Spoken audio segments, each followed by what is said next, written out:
voilà, j'ai un point fort épaule par rapport aux pectoraux. Et en fait, soit on finit par... on ne regarde pas, on n'observe pas, et du coup on n'écoute pas les signaux, on ne se renseigne pas plus, et du coup on continue d'accentuer en fait ce déséquilibre, et on va se trouver des excuses, c'est ma génétique, etc. Ou alors on fait en sorte de trouver les solutions, de comprendre le pourquoi du comment, et d'arrêter de regarder vers l'extérieur en fait, et de aussi écouter ces signaux, parce que la musculation c'est... pour moi, j'aime bien dire que c'est un mélange de logique et de ressenti en fait. Il y a vraiment les deux à prendre en compte. Il n'y en a pas un qu'on doit jeter et l'autre qu'on doit conserver, etc. C'est vraiment une synergie des deux. Ça ne te pose pas de souci d'être asymétrique, d'avoir des déséquilibres, etc. Peu importe, tu vois, pousse comme tu veux à la salle et tout.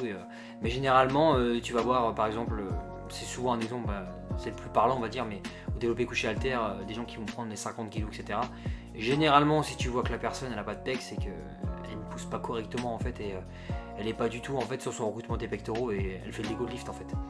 Et, au-delà de ça, tu peux voir des gens qui ont des plus gros pecs par exemple, et, et qui poussent moins lourd, mais au moins voilà, on sait que la charge en fait elle est vraiment où il faut, et la personne en fait elle se connaît. Elle se connaît, ou alors vraiment c'est son point fort. Et voilà, il y a ça aussi à contextualiser.